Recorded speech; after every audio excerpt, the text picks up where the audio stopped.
So where are you right now? You're in Chicago? Chi-town. Yeah. Nice. Very The nice. shyest of towns. It's very shy. Haven't been there Yeah. in decades. And where are you, under the sea? I am not under the sea. This is must. Is this is this is this ridiculous? It's a painting. No, it's fine. Are you at the bottom of somebody's pool? Oh, shut up. Shut it. Shut your face. Shut it. I like your background. What's going on there? Is that your, what is that? The attic? There are antiques back there. I'm calling from a funeral parlor, and Jesus, it kind of looks like it a little bit. yeah, that's an old crib. I'm in the. Oh, nice. Yeah, I You're on will the give you south the side. tour. Yeah, You're on the south side. Okay, good. that's a Good, door, good. and then that's All right. a lamp that a ghost made. It looks haunted. Yeah. It looks haunted. Actually, Be careful. And me so too. you're performing in Chicago. Where? What are you doing? What are you up to? I'm performing. I just went up last weekend at a club called Riddles it's in Alsip technically, but it's basically the south side of Chicago. Riddles. I've heard of that. That's been around for a long time, right? Yeah, yes, it used to be KJ Riddles, and it was in Orland Park That's and right. off on Harlem. And I did that once before, one time, and then I never did it again. And then now it's on the south side. It moved. Okay. Yeah, it's And it's a black club. You know how 'cause okay. Chicago's all segregated. Yeah, So absolutely. so I've been I want to do more black audiences. It's about I time. know, man. I'm tired of doing that. Only I Yeah. started to say only nig in the room comedy. Yeah. Yeah. I can't imagine. I got old. I got old, Jennifer. Well, Zanies is like, that's mixed, right? Not really. The I mean, audience. The audience No, isn't. not really. Not really. Every now and then you have some black folks there, or if it's like a famous, known act. I don't know if they got black fans. If you have a famous black comic coming in, you'll get black audiences, but that's about it. I was going to say that, but I think it still depends on who that black comedian is, because they might have a predominantly white fan base. Right.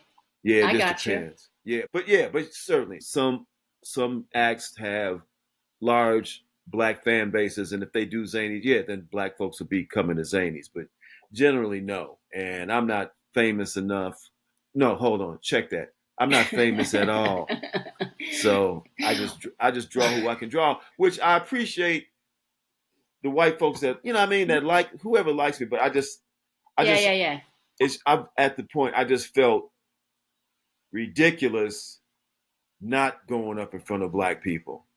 Right. And like I said, I had to cast my net in wider seas. Didn't you used to do Bernie Mac's room? Yeah, he used to do right. He used to have his when he'd be in town from touring, he would do Tuesdays at Meltroneers, and he would have his show, variety show, music, comedy, all that stuff. And that was great. That was great because, see, the thing with me with a lot of, and this is just me, and I was really just afraid to do a lot of black audiences because I had in my head, like, oh man, I'm going to get into some sort of, somebody's going to say something in the audience. And some clubs are like that. The comedian would roast the, audience members, and they go back and forth. And I don't know, man. Yeah. Not that I wasn't capable of that, but I didn't. It's a lot of things. It's just more me, though. It's more me. But Bernie's was great because he'd tell the audience, right out the gate, look, no heckling, respect the acts, all that stuff. So he groomed the type of audience that he'd want to have. And so people, I think you were saying this, people would get dressed up. It wasn't like, oh, we're going to wear sweats and go see some comedy. We're going to get dressed up. Right. It was a big deal. And they would, so they would be dressed up and, they'd come there, and it was a great audience, receptive. They were there to be receptive. Right. Some people come because they can't wait not to like you. Mm-hmm. That's why they go. Right. Put your sweatpants on because I'm going to be fighting with somebody on stage tonight. Hand me my T-shirt. But no, it was good. I did it like I think 3 or 4 times, and it just got better every time. And Right. then this club I did the riddles that I did Friday and Saturday. That was cool. Now, who runs that room? Is that like a local or is it like a chain? I, No, just one Damon Williams. You remember Damon Williams? Damon Williams. Yeah. How Do do you I know remember? that name? Because he's a big Chicago act, Damon Damon Williams. Williams. But he was again, South Side, I mean, Chicago being segregated, he was what they consider a South Side act. He Ah, he predominantly worked black rooms, but sometimes he'd come up to Zanies and, do okay. I spots. know that Yeah, name. I don't yeah, yeah. remember him. You would know him if you saw him. You know Okay. Damon. Yeah. Okay. So that's Damon's club. Okay. Oh, Yeah. cool. Yeah. That's great. And Damon's real cool. I mean, he's one of those cats that, like, I've known him a long time, but I don't know him well. But as peers, you know what I mean? And You like I had respect each access other. to him. Yeah, yeah. So I would just text him every now and like, hey, he would always tell me, hey, man, whenever you want to come down, whenever you want to do it, let me know. That's great. And he That's said, great. as soon as you stop being a punk. No, he didn't say that. That's what I said. That's great. So now you Yeah. have like a home club that you can try out. That's the goal. I mean, there's places on the north side I like as well. Like I love Mark Geary. You remember I heard Mark? about this room. I heard The about Lincoln this room. Lodge. The Yeah, Lincoln Lodge is fantastic. It's fantastic. Yeah. So I I love got the to get out Lincoln there. Lodge and I love Riddles. You Okay. know. Yeah. Lincoln Lodge is was that always there or was I feel like Mark Geary had a room, the British guy. Yeah. Yeah. What it wasn't called the Lincoln Lodge, was it? No, when Mark Geary first got to town and started the room, he did the Red Lion on That's Lincoln. right. Remember that? Yeah, Yep. he did. So he did the Red Lion on Lincoln, and then he moved, and then he went to a restaurant on Irving Park called the Lincoln Lodge Restaurant. And then Okay. they had a banquet room where he set up, he did his show there, and the Okay. show became so popular and because such a staple that the restaurant closed. So Mark took that name Wow. Lincoln Lodge, Oh, and because that became his brand identity. And mhm. then he went. Now it's on Milwaukee. It's the Lincoln Lodge. Okay. Yeah, So you have two rooms, one on the south, one on the north. But Zany's is always, I guess it's changed since Bert's left, right? right. Now they have a woman named Lucy out of Nashville that books all the acts on the weekends, and I don't know Lucy, so it's like you know how it goes. If the booker doesn't know you, you don't know the booker. I don't care if you've been doing the club 400 million Right. years. Once the person who was booking you was out, and then like I said, and you're not a name, you're not famous, then you got to start all over again. You got to be on So the TikToks. yeah, my girl. I think Yeah. that's it. I think it's all about your numbers. Everything okay, sweetie? Do you want me to open that for you? How are you going to open it with those fake nails? Thank you. I appreciate it. She's walking the dog. She gonna walk the dog with those fake nails? You should. Emily, can you come over here? Say hi. Oh, come over here. This is an old comedy friend of mine, Dwayne. We're doing a podcast. Say hi. You can't see. Hi. Hello. Show Hey, him your, oh, show hey, him hey. your, show him your nails. Oh, Nice. Oh wow. Okay. All right then. Yeah, it's fun. Yeah. Anyway, I appreciate walking Cho, and Cho appreciates it. What's your dog's name? Okay, so my dog's name is Cholo, but we didn't name it. It's a rescue from Spain, and it's spelt with an X. It's Cholo, like an Basque region, and so I call him Chocho because it's in America derogatory. My dog is named Cholo, but I didn't name him. Cholo. Oh, I didn't okay. name him Cholo. That's his name on his adoption papers. Okay. So I call him Chocho because Okay. one time I ran into the park and I met this other woman and she asked me what my dog's name was. And I said Cholo. And she said, "Oh, wow, I'm Cuban. That's insulting." And I go, "I'm so sorry." Oh, buddy. Yeah, I said, yeah, I know it's an insult in America, but I think here in Spain or in Europe, they don't know that's a derogatory term. Cholo is like a, I don't know, Nig, derogatory. It's not that bad, but it's pretty bad. when But it's in heading in that direction. my Spanish friend, he said cholo in Spain means my drinking buddy. So I just call him Chocho because I don't need that. I don't need any of that shit. Right. Because at first I thought you were calling him shit show. I was like, what the, what the heck? Come here, shit show. No, he is a shit show if he doesn't get walked though. So you're in Chicago now, and you're doing shows in New York though. You're partially. Yeah, yes. I've been doing a show with my friend Steve Solis. We do a show called Steve and Dwayne's Comedy Fiasco. Oh, cool. I like that. Yeah. Light on the comedy, heavy on the fiasco, depending on the show. Last show we canceled because we didn't know the Knicks were going to be in the playoffs, and they had a game that night, so we canceled the show. We won't do that again. Yeah, because you wanted to watch the game. You have to say it's because you wanted to watch the game. Right. It's not because of it. Right. I found out that's not a good reason to cancel a show, man. No. People were looking forward to it. Oh, you canceling? Yeah. You know, just some unexpected complications. Yeah. And plus, I got money on the Knicks. I was going to say, do you have money on the game? Yeah. So never again. We vowed never again. Never. You shouldn't. Okay. No. Well, I definitely want to come out there and see that show. I have a room in Switzerland, Geneva. Mm-hmm. I don't think I didn't tell you about that. Brian Babylon came.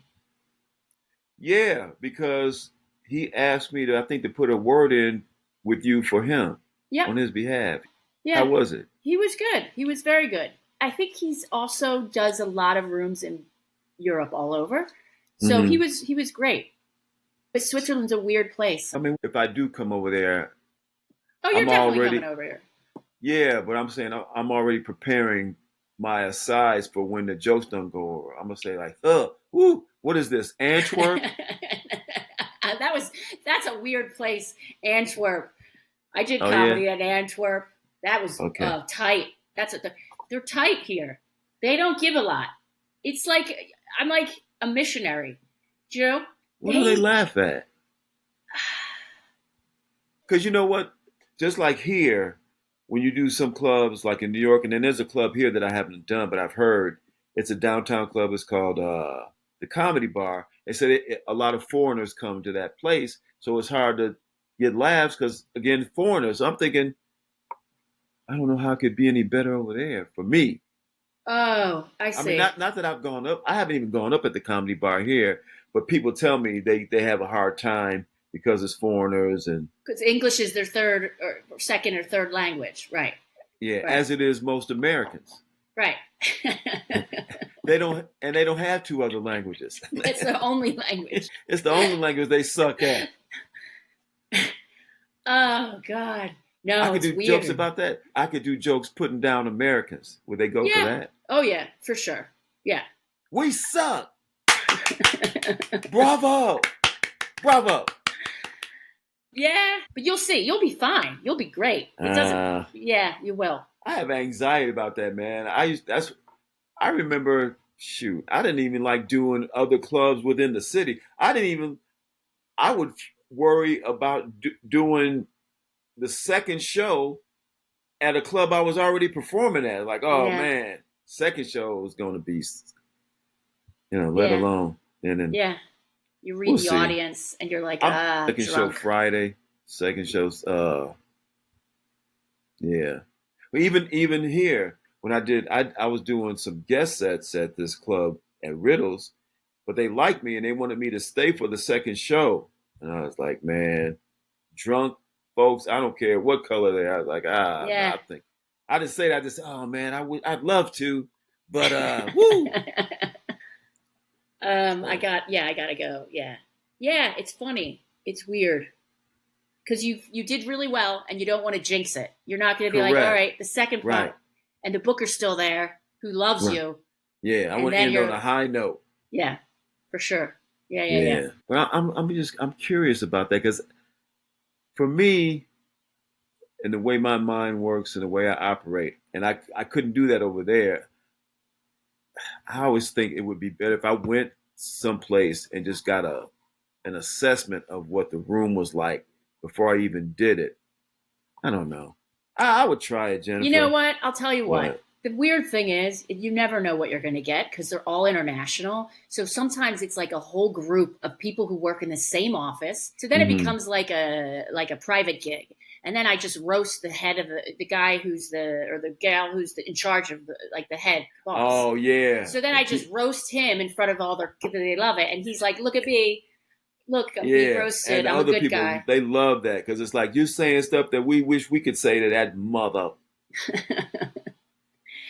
And then you get people who just want to hear, like, they're new to the city, and they don't know anybody. And so they're just there by themselves. And then I try to connect them together. And then sometimes, like, you got to tap dance. You can't you can't be like just rattling off your genius one-liners. Yeah. That's like riddles, man. You got to sell it. Sell it. Yeah. You got to sell it. Yep. I had on the tap shoes and my banjo out. What's going on? What's going? Huh? Oh, you need some? Yeah. But yeah, I mean, there is a difference from the South Side? That's a good question. I'll ask. Is there a difference between the South Side audience and the North Side audience? If you're implying if you mean like by South Side black people, yeah, then I think, and I can't group everybody, but certainly there's black folks that have a different sensibility. Like every group's got their sensibility, but a North Side audience, even if there's some black folks, because not that black people don't go to the North Side, of course they do, and they have black folks in the audience, of course, but it's a different sensibility. It might be more, I was gonna say more precious or more cognizant of, not certain topics. The way you can talk about anything, but it's the way in which you talk about it that they are going to have their particular ways in which they will tolerate and not tolerate. Like maybe on the South Side, certain places on the South Side, certain rooms, you might. What do you mean? Like they wouldn't tolerate talking about? Like certain issues, certain types of folks, they might, like on the North Side, it's not that you can't broach a topic if it's talking about a group of people. Oh, on the North Side. On the North Side that they have to do. Oh, okay. I was like, I thought you were talking about the South Side. That makes sense. South Side, they don't give a F. They don't care. Yeah, and there's probably more fun. Some places, some places, some people, but yeah, they just want to be. But then here's the thing. But then with some black audience, like this audience, but I'm saying that, but I don't know that. This is just from my observation, but I haven't done it personally. Certain things are taboo, certain topics, or the way you might deal with them, like religion, like Christianity. If you get up there ridiculing Christianity, that might not fly. Now you could make fun of Christianity or Christians, because they had a cat, that was his act. He was basically like a preacher, and they loved him. But I don't know, but I'm going to find out. Like, I don't know if me getting up there saying, hey, I'm an atheist. I don't know, but I've done that on the North Side, and I did that, said I was atheist, and there was a brother after the show who was in audience and came up and said, oh man, me too. So I think, so I think maybe different rooms sort of dictate a different type of tolerance from an audience, depending on like the tone of that room. It's going to draw a particular type of people, regardless of what color they are, They're going to draw a certain type of like-minded folk. Right. Yeah. Right. Interesting. Yeah. So I remember someone saying that it's tricky now doing comedy. I think it was Brian Babylon. It's not easy doing comedy in the States in terms of what you can talk about and not talk about. I mean, he's not like one of those edgy kind of like, he's not at all like transphobic or anything. It's not about that. He's like, you can't really talk about a lot of things Yeah, I'm wondering if it's like that in Chicago. in certain places, but then there's other places and some places I've not even been to but heard about. It's like certain things like that they don't care at all. But in some ways, it might be certain groups, certain audiences might want you to be less tolerant if you're dealing with certain groups. You know what I mean? Less embracing. Right. It's all depends. It all It depends. just depends. I'm still even kind of talking around this issue. I mean, even to you, I'm kind of No, I know. I am too. being cryptic. I am too. I just remember back in the day on the Lower East Side, my act would change because it was all these very, I'm not going to, what's the word for it? Hipsters, I guess. And I'd much rather go for the tourists just hanging out, mixed crowd. Yeah, but I love mixed crowd. Like blue collar sort of. Yeah, exactly.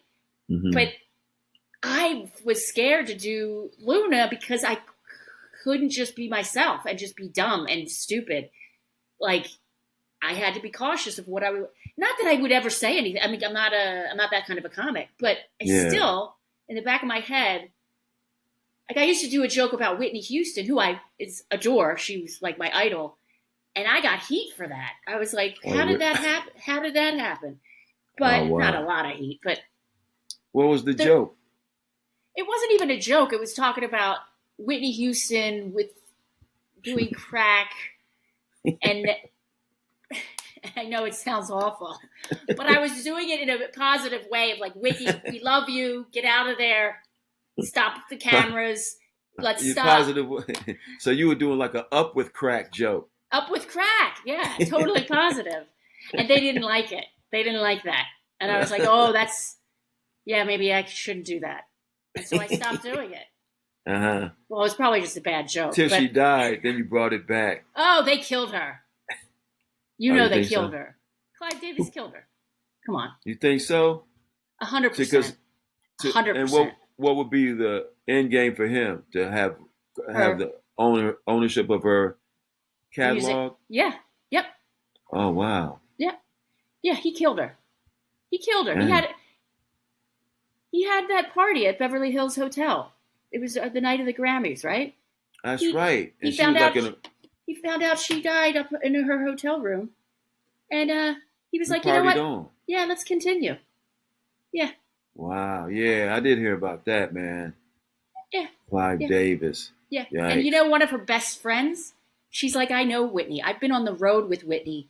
Whitney would never, in a million years, go in a hotel bathtub ever."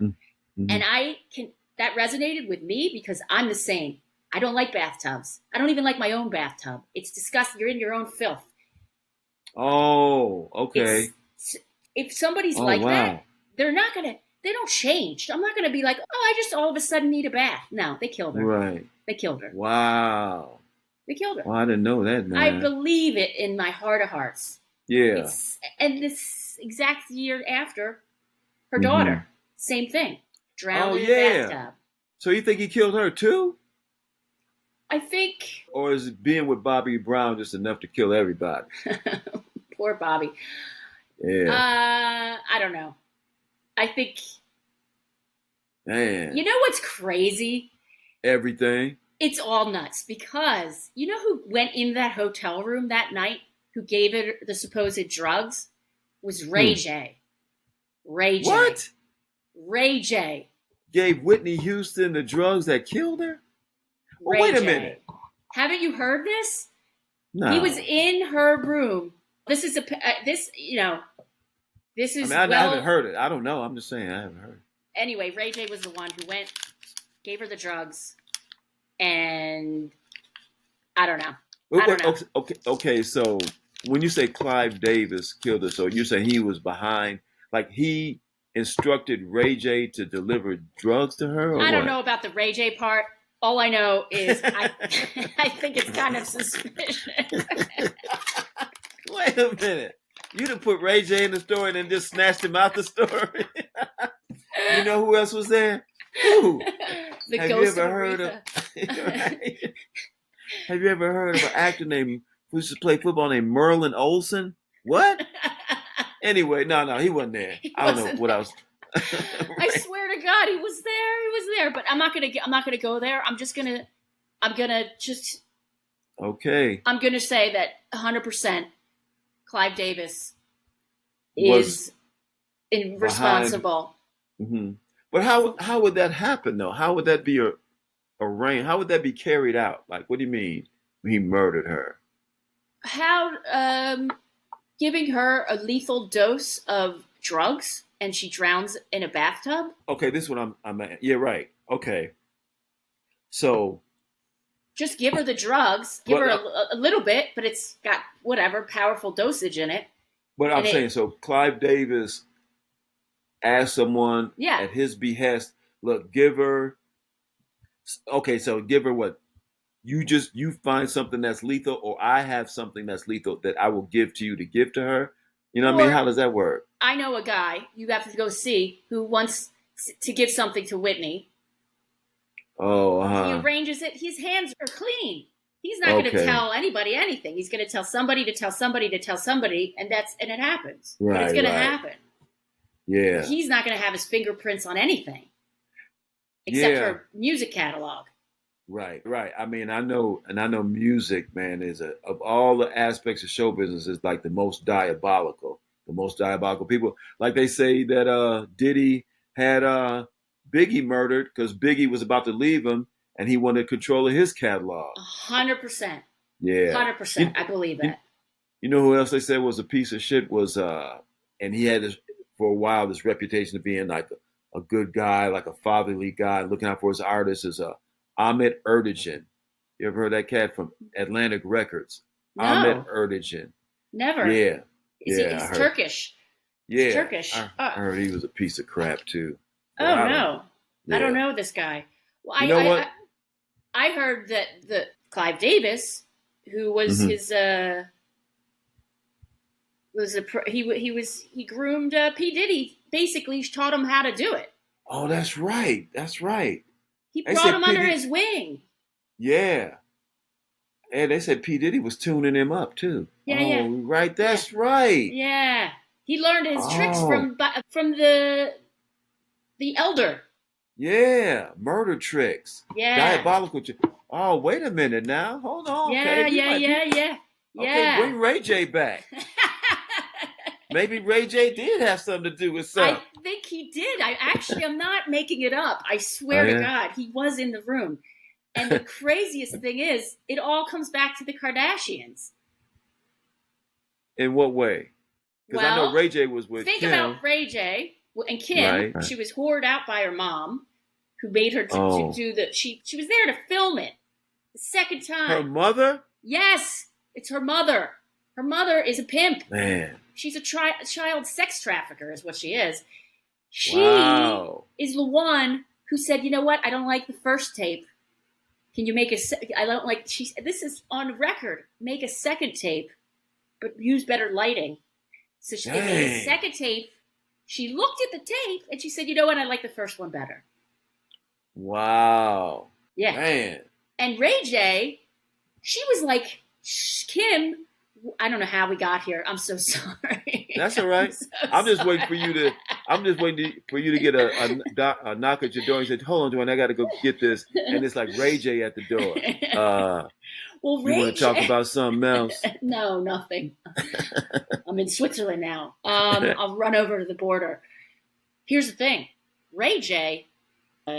He is the sister or the brother rather of Moesha. What's her real name? Moesha. Brandy.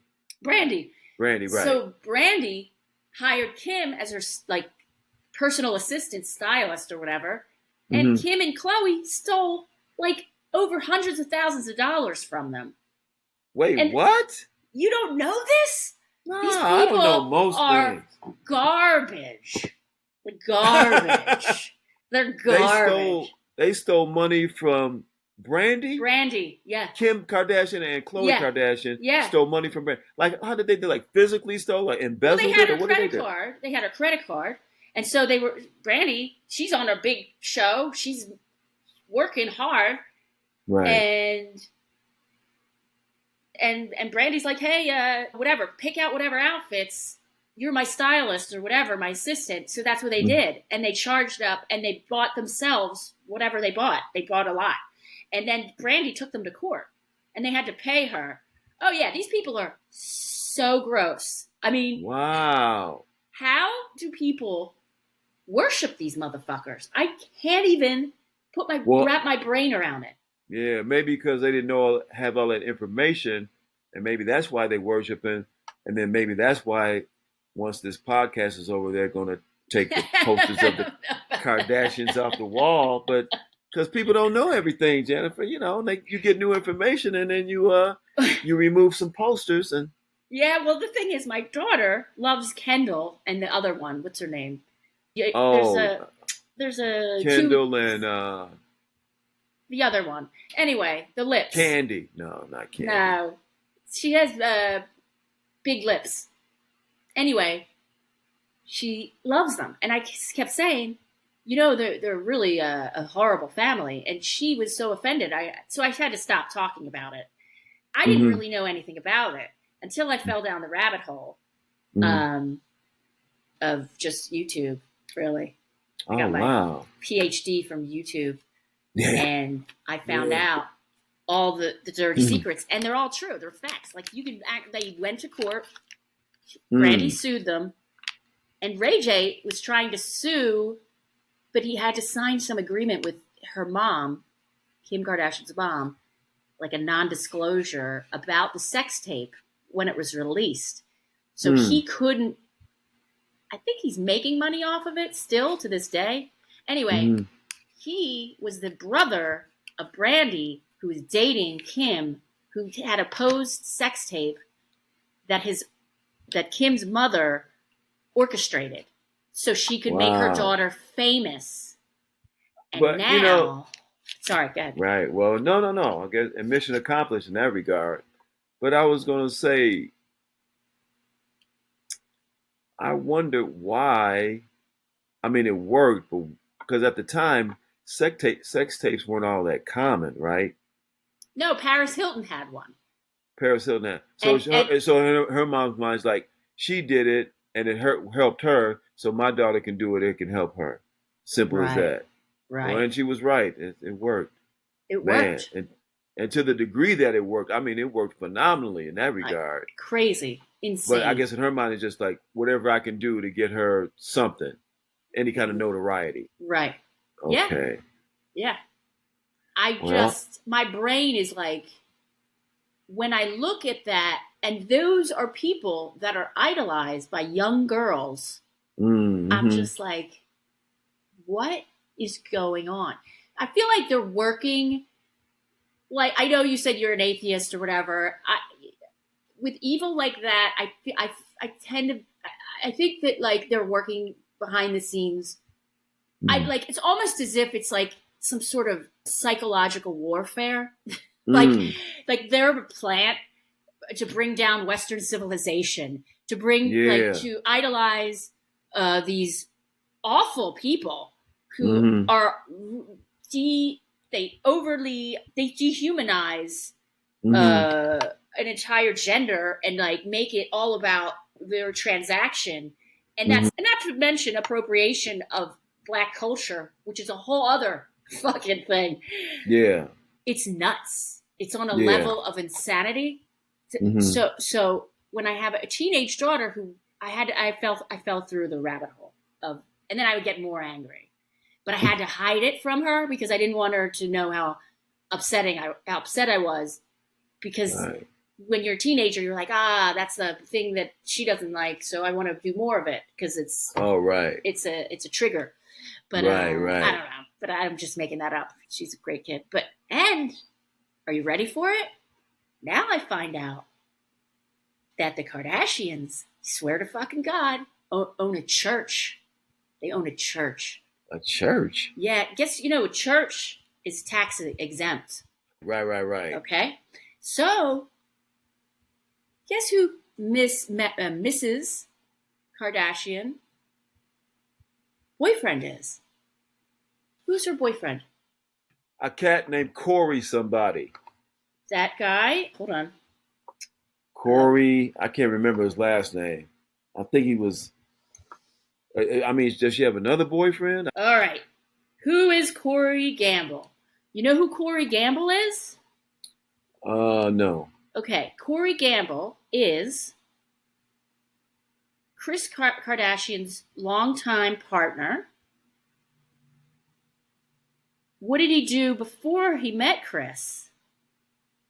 I don't know. CIA? No, he worked with P. Diddy. Oh, really? Yeah. Yeah, he worked with P. Diddy, and he was there. He's like supposedly in the world of conspiracy, but I don't think it's a conspiracy. He's like the cleaner. The cleaner upper. What do you mean? With Biggie, he cleans things up. You mean like scandals and stories, like or makes people go away or shut up or whatever. Yeah, he exactly. Controls people. Yeah. Got you. Oh, wow. Yeah, they met in Ibiza, Corey and Kris, in 2014, celebrating some, I don't know, blah, blah, blah. Yeah. He's a handler. He's hanging out with fucking Justin Bieber. Like, who is this guy? Anyway, Justin Bieber, who they say Diddy tuned up as well. Oh, yeah. And same with Usher. Yeah. Usher. They say gave him a disease. Yeah. Yikes. Yeah. What is happening? Is that what it takes to make it? I remember back in the day, I tried to Google it. This is how sad my life is. I tried to Google. I remember when I was a kid, I was at my mom's house. I was probably in my, 19, 20. I don't know, maybe 18, 19, 20. I was a baby. And I was at my mom's house watching Jenny Jones. Do you remember Jenny Jones? Yeah. And it was, I swear to God, it was Little Kim and P. Diddy, but his name was different back then. I can't remember what it was. And they were live on Jenny Jones. It was like a dumb local production. You know, Jenny Jones was like kind of Maury Povich meets trying to be like Oprah, but not really, just kind of a mess. Right. Like, she was a low rent Oprah. Yeah. Those two, before they ever did anything, were on Jenny Jones' show.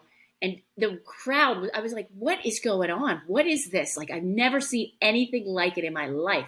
And it was Little Kim with like a bikini on, and then P. Diddy just like going like, oh, and then Jenny Jones was getting everybody to clap. And I was like, oh my God. And then next thing you know it, he's all over the place. He's like Bad Boy Records. And anyway, I don't know why I brought that up, but he started out, his humble beginnings were the Jenny Jones show. So you can start from anywhere, Dwayne. Yeah. Is Jenny Jones show what time does that come on? I gotta get in touch with her talent people. I guess you haven't heard I'm doing Jenny Jones in her living room. I'm doing I remember her because she did her show out of Chicago. Yeah, it was out of Chicago. That's right. Yeah. And I remember because she was a contestant, I think, on Star Search. Oh, right. Wasn't she a comic? Right? Yeah, she was a comedian. Yeah. Yeah. Okay. Jenny Jones. Yeah. Man, did you ever meet her? Never met Jenny Jones, unfortunately. No, me either. Yeah. I never met Jenny. I never met Oprah. Never met her. I know who you met, though. Who did I meet? Who... Oh, yeah, that cunt. Yeah. Yeah. That's what I was going to say. You met somebody who you wish you hadn't met. Yeah, that's right. So just to explain, it was Stand Up for Homelessness at the Chicago Improv. And back when the Chicago Improv used to actually be in Chicago on Wells Street, down the street from Zanies, which now it's out in Schaumburg. But is it? Mm-hmm. Okay. They closed the Chicago Improv, and then they reopened years later out in Schaumburg. Okay. Yeah, and there were two rooms. There was the back room and the big room. Yes. And yeah, I saw you perform there. I saw. Well, you put me the show that you put you on it. Yeah. You put me on that show. Of course. Yeah. Of course, I put you on that show. I put you on that show. Kamau, I think, was on that show. Kane, Collier, Bridget. Balutansky, was he on it? Balutansky was on it. Maybe Shappy. I can't remember. Rest in peace. He died. I don't know if you know he that. did? Yeah. Yeah. When? A few years back. Oh, wow. Yeah. Yeah. I don't know what he had. I don't know what he had. I think he was sick, though. Wow. I don't know. Anyway, yeah, there was that show. It's the Improv. That was a great room. Anyway, Stand Up for Homelessness. I met with the organization. We were trying to get people back on their feet, to get bus fare, to get clothing, to go on interviews. And I guess I didn't do enough advertising because it wasn't a big crowd. It wasn't a huge crowd. It was probably, I don't know. Do you remember? 50 people, if that, not even? Yeah, about 60, right? Okay. I don't know. It wasn't it wasn't the big room. It was a small room. Right. But people came. I remember my brother was there. And it was a good cause. And it literally helped directly go. The money wasn't like it's going to help the organ. It went directly to the people. Okay. And she said, what did she say to the audience? She goes, then she began to shit all over the cause. And she was like, how is this going to give them a meal for one day or something?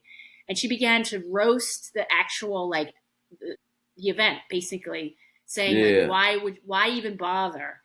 And I just thought, my God, how heartless do you have to be? First off, we're all, she's made it. She was on, what was that show? But anyway, here nor there. She shat on the fact that we were trying to help homeless people while her star was rising. And I just thought that just shows you character. You know what I mean? Yeah, I don't know. Yeah. I don't know. I remember, I can't remember if it was that show or I saw her on TV and she was making fun of Oprah. Do you remember, was she making fun of Oprah that night? Maybe. Maybe. I think I was so just running around trying to whatever. Yeah. Well, I saw her making fun of Oprah. Either way, it was either that show or I saw her on TV doing it. And she was just doing this bad black accent trying to approximate Oprah. Oh, boy. No. I don't mind anybody doing an accent or if they can really do, if it's right. good. But when white folks try to do black folks and you just could tell, it's not really based on anybody black. They actually, what I mean? It's just the black person you hear in your head, How is the black person you hear in your head coincidentally just as racist as you are? Yeah. That's crazy. Yep. You and that imaginary black. Both of them don't like black people. How'd that happen? Yeah. Yeah, I remember that, man. Yeah. Yeah, Kamau was on the show because I think his mom came to the show. Yeah. Maybe his mother and father. I'm not sure about that part, but I remember Janet, but I don't remember his father. Maybe. I don't know. Yeah, but definitely his mother came to the show. Yeah. She supported. Yeah, she was great. She was really great. Yeah. I have to. She's a tourist, such as yourself. That's right. Yeah. And I missed her birthday. It's on Mother's Day. Anyway, so what I was talking about? Oh, Corey Gamble. Corey Gamble. Yeah. Corey Gamble. If you go down that rabbit hole of Corey Gamble and you find out he was in the room when a lot of bad things happened at Bad Boy Records. Oh, hold on, Jennifer. Hold on. You got to call. Check. Okay. Yeah. It's Corey Gamble. He just told me to tell us to talk about sports. He said, talk about sports or something. All right. I'm going to stop. No. I'm just messing with you. No, but tell us. So he was Corey Gamble. No. I have to get the information because I can't just throw out a name, throw him under the bus. But I'm pretty sure Corey Gamble is sort of like a Man. fixer, and Yeah. he's there to like make sure and he's a part of the church. These people Okay. pray. These people pray. Yeah. Give me the strength to kill who I need to kill To get out of the way. in order to preserve my ill-gotten gains. Please. Yeah. So he's like, Corey Gamble is kind of like Ray Donovan for the dark side. I don't know who that is. Oh. Sorry. Ray Donovan I've never seen this show, but it's a show. It was on Showtime. And Liev Schreiber played a fixer, Hollywood fixer. Okay. All right. Yeah. Google that when you get a chance. I will. Ray Donovan. Ray Donovan. Okay. Yeah. Yeah. I don't know. Me either, my girl. Me either. I don't know. Ray Donovan. Okay, I see it. I've never heard of this. Yeah. Yeah, but I don't watch. Yeah, you're not in the. Yeah. I don't not in the watch. States. Well, it's not even that. You don't need to be anywhere nowadays. Everything's online. But That's I don't true. know. I watch cooking shows, and A lot of people love cooking shows, man. I watch. That's it. I don't have anything. I'm not. I should be watching more television. I'm gonna start watching more television. I'm gonna watch. Would you please start watching more television, please, and start dumbing it down like everybody else? No. It's good. It's good. I love television. I used to watch Remington Steele when I was a kid. Oh, really? That was a long time ago. What's a good show? I'm gonna start watching. You like The Sopranos? I never saw that. I'm gonna start watching. You that. never saw that? Oh man, yeah. Nah, I would say that. Yeah, watch that. Okay. If you get a chance. I'll watch that. And the Americans. You ever see that? Oh, that I did see. That I saw. That I did see. Actually, I did see that. I didn't finish the whole season. Like I did 2 seasons, but that was great. Yeah. Did I recommend that to you or no? Probably. No. Probably. Yeah, but I don't have any influencers. Like I talk to you, and then I have like my in-laws, and they say, "Hey, here's a good one," and then I go to sleep. I fall asleep. I always fall asleep. That's the thing. When I start a movie, I fall asleep. Me too. Yeah. But you like the Americans, though. Yeah, I love that. I love that. Yeah, good. That's my jam. Actually, you know what I do like? I have to start watching it again. Hacks. I thought that was good. Hacks. I started watching that about a month ago. I kind of enjoy it. It was like somebody mentioned, the Miss Maisel thing. I watched it for one. I was like, it was horrible. You couldn't get with it? No. I hate period pieces. I don't like things that are set. I know I sound like an ignoramus, but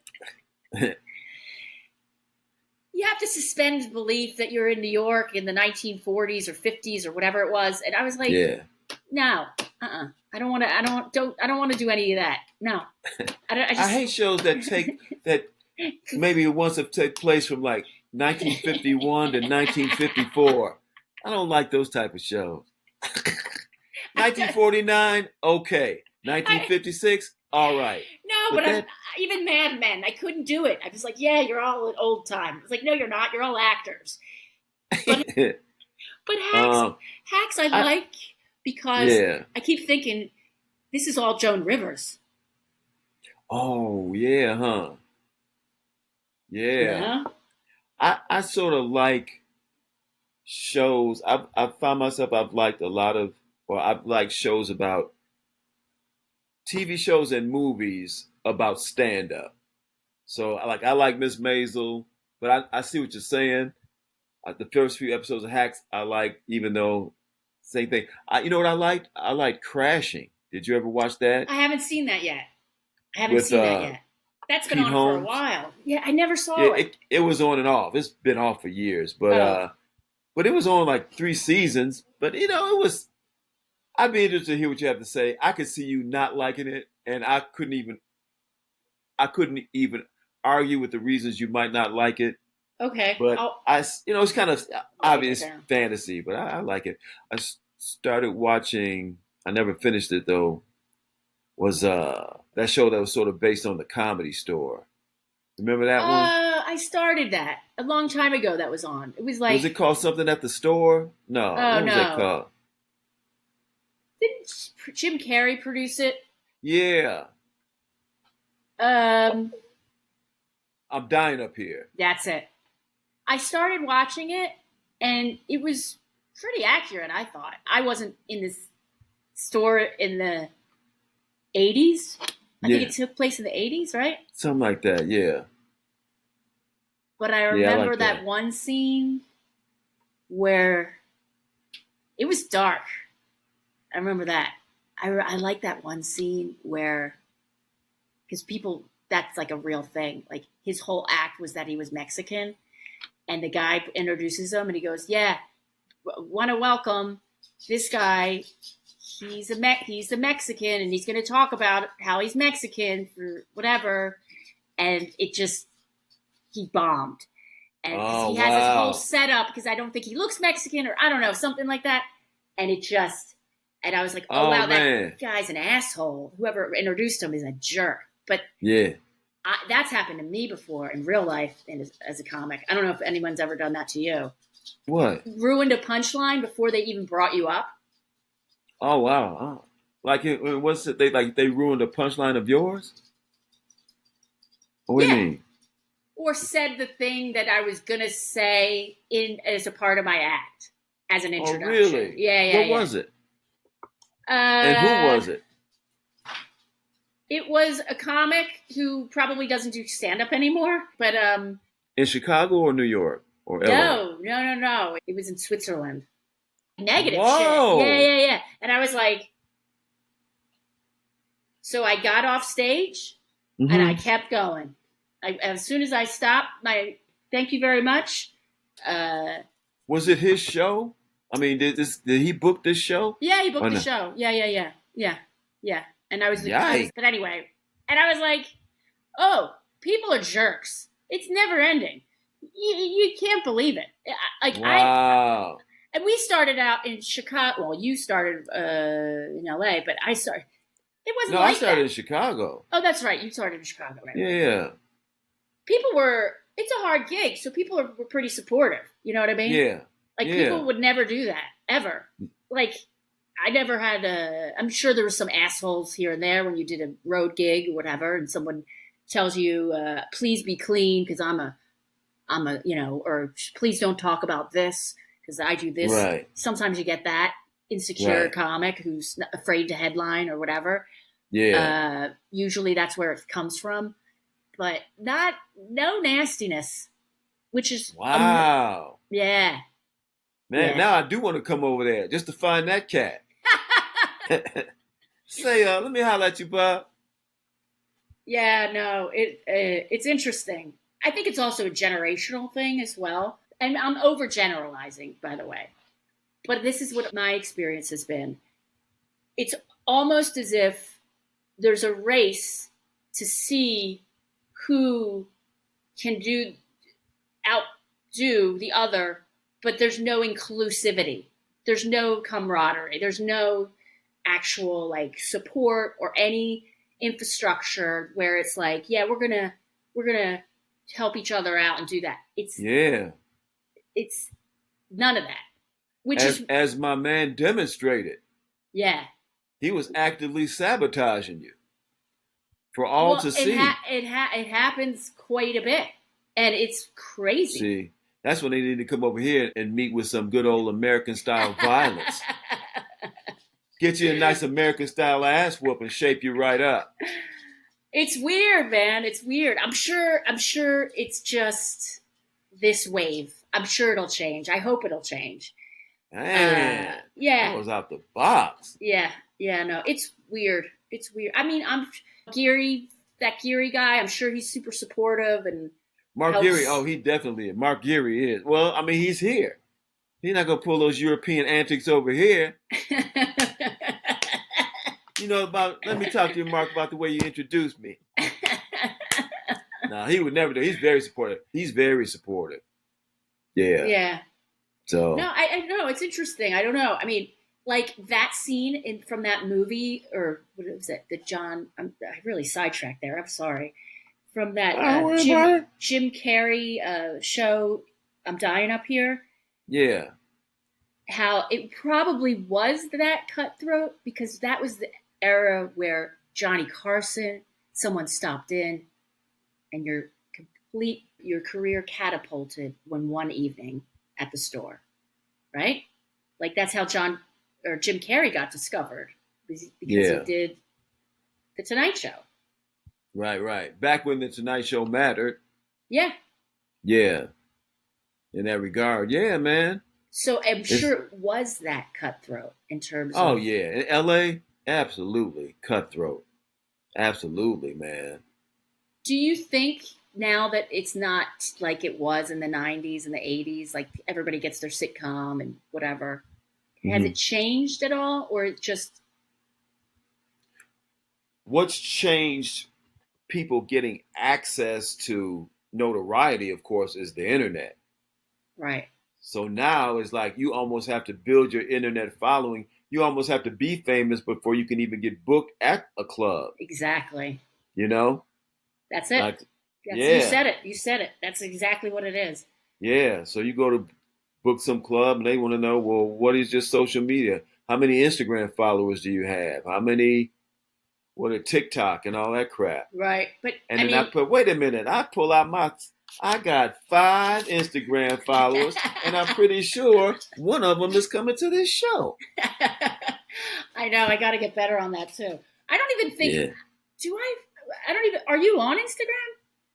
Yeah, I am. I never post. I got like 900 followers. That's pretty good for not posting. That's pretty good. Yeah, I got 5 posts. Yeah, I got to get, like you said, I got to get better on all that stuff, man. Yeah, no, I think we should post it on, I'll edit it out. But anyway, yeah, the thing that I don't understand as a comedian who still, like the other day, we were supposed to do this, and I was like, I can't. I have to do an hour, and I want to be mentally ready because I don't know what I'm going to talk about. I have to be prepared. It's a whole quiet warm up in my brain, like a meditation before I go on. Do you know what I mean? Like, yeah, absolutely. It's nuts. Yeah. But imagine you're viral. You have like, I don't know, 10,000 followers or whatever. I don't even know what the appropriate following you have to be booked as a headliner in a comedy club. But you put a funny video. How are you going to do an hour? How are you going to have, I guess you have to have like instruments, or you have to have other people on stage with you. I don't know. Because, I mean, I've heard this story. I've heard this story. I used to hear it years ago, still to some degree. I don't know how pervasive it still is, but I'm sure it is, that people have 1 million trillion Instagram followers. They got this comedy content. Then they go and do a live show and they don't have the chops. They don't have the performance chops. They don't have an act, or if they do, it's not good. It's not developed. So that's what you said. Like they do. Some of them do that. So-and-so and friends. Okay. Yeah. Back in the day when this was burgeoning internet popularity, and Dane Cook was one of the first recipients of being, popular purveyors of the internet, as using that as a, to gather an audience. And then there was a woman, remember Paula Johnson? Paula Johnson. She's Latina, or her last name is Johnson. And this is the story I heard. She had built her following up online. I don't know if it was MySpace, wherever it was. And she had a boatload of followers. I heard she went to the Punchline, spoke to Molly. Can you book me here? Molly, like, I don't know who you. That's back when you thought, fame was from TV. I never heard of you. I don't know who you are. Oh, here, go to my whatever page it was, Instagram. She had all these followers. Okay, booked the club, sold it out. I think they wound up adding shows. Wow. But she couldn't even close her own show, so they brought in Tom Rhodes to close the shows. Wow. Yeah. So we book a person who has a huge online presence and no act, and we have to book a person who has an act and no online presence to close. It's nuts. Yeah. It's nuts. It's nuts. But that's it. That's it. So now the new. I didn't come up with this. I've heard it before, but the new Johnny Carson is Joe Rogan's podcast. Oh, Joe Rogan is huge, man. If you get on And that, what? yeah, some people have issues with him, like different things. But Yeah. one thing I know, here's what he does. You know, he owns a comedy club in Austin. You know about that? Mm-hmm. Do you know how much he pays the acts or some of the acts that, and not even like name acts, just if you're the closer? Probably a good. He's probably generous. I'm sure he's generous. Yes, you got that exactly right. I think he gives you anywhere from 70 to 80% of the door, something like that. Wow, They do 6 shows. I think it's the place seats 250 or something. that's I know a great. comedian. I'm not going to mention their name.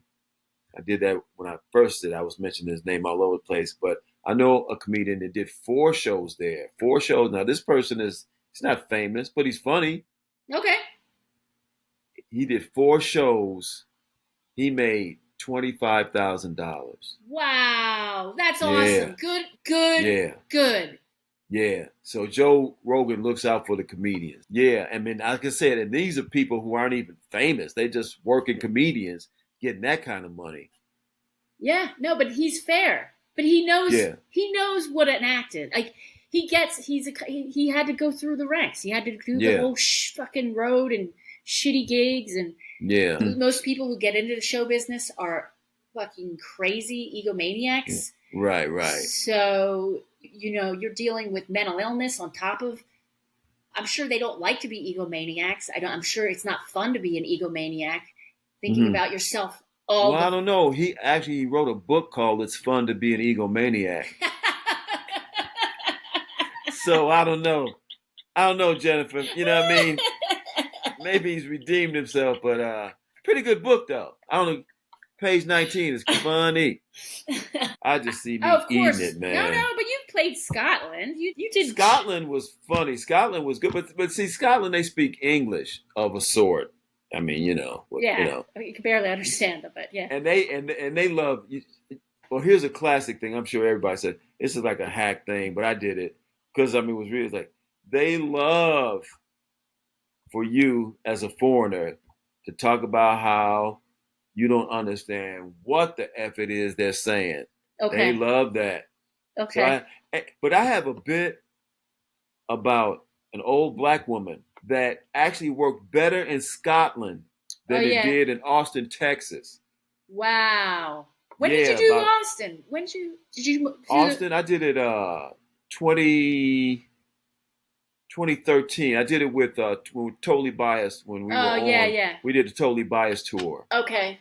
And I did that bit. And then, maybe other rooms might work better, but I did it in this one room, this bit about this old black woman. Is that And the it was church? all right. Is that the church bit? Yeah. I love that bit. That's a great Yeah. bit. But in Austin, it was like, and at least at that crowd, it was like, okay. But in Scotland, oh man, they loved it. Yeah. So that was surprising. Well, that's a good point. That's what Babylon was saying. He was saying like you could say anything you like, unless it's got to be authentic. It can't be ha ha making fun. I think a lot of the Austin maybe they're afraid to laugh. That could be. I mean, that could be, especially that audience for our show, because I think we trying to drew kind of a precious audience. Every had don't be mindful of. Yeah, Okay. Yeah. We came here to extract all the comedy out of your comedy show. The funny thing is, you're authentic with that story that you tell about the old lady in church. It's hilarious because you know her, and you give life to her. Yeah. And you're not making fun of her. Right. And she's hilarious. Yeah, man. And that's real. It's true. And then some people, I think, at this point now are going to comedy shows to be offended. Yeah, that happened to me a couple of times, like for Oh, real. yeah? Yeah, this was at the height of it, though. This was at the height. This was like, I'm going to say, right before the pandemic. It was crazy. Some lady came in, like at the end of my show. I had my hour in Geneva, and she came in, some young woman, and I did a joke about, maybe it was Bill Cosby. I did an old I did a joke about Bill Cosby called a sitcom called She's Had It Coming or something like that. And I never do that joke, but I just, because it was at the height of the Me Too and all that, and blah, blah, blah. And this woman was so offended, and she wrote to the club, and I saw her. She came in at the very end. She's like she took everything out of context, because the whole thing builds up to that at the end. Anyway, So then I had an evangelical in a room in Vienna. And you know when you can tell that they just came with their negativity and their arms folded? Yeah. And they can't wait not to like you. Yeah. And I knew it. And I fixated on her the whole show, another hour. Oh, man. And she wrote the most horrible. And I kind of felt, I was like, I know these are like radical right wings in the front row. I could just feel it. And then I was right. She wrote a note lambasting, like, oh, you filthy. And I wasn't even that filthy. That's the craziest part. And then the guy, the host was drunk, which he was, but he was funny. Yeah. And who cares? So what? Are you in there getting laughs? Okay. Then that might be not to be the show for you, but yeah. Yeah. But that was He was drunk, you were cussing, everybody was laughing. A good time was had by most.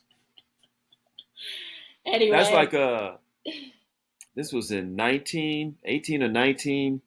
I was doing Zanies in St. Charles, what we were talking about, which, by the way, is now gone. Yeah. I get off stage, and Chris, who's the manager at St. Charles at the time, she said, because I couldn't see him because they were in the back. I couldn't, it's dark. She said a table walked out while you were doing those Trump jokes. Okay. And she said that some of the women ran out of the room while you were doing, and they were crying. What? Crying. Yeah, they were crying about me doing those Trump jokes. And then the rest of her party, some other dudes, she said as they were walking out, they gave me the Nazi salute. Wow. That's how I do it, Jennifer. Come to my show, a liberal, leave a Nazi. Oh my God. Yeah, but I didn't see any of it because it was, like I said, it was dark. But she told me after the show, that's what happened. Oh my God. Yeah, man. That's nuts. Yeah, and that was like I said, I was like 17 or 18 or somewhere in there. And look how much it was. That was the worst it had been then, and look what it was on its way to. I know. A purity cult. Yeah, it's really, really. I might have to come over there. Forget the comedy. Just you got to make me a cot. Yeah, well, it's really bad. Yeah, it's bad. It's like I said, my girl.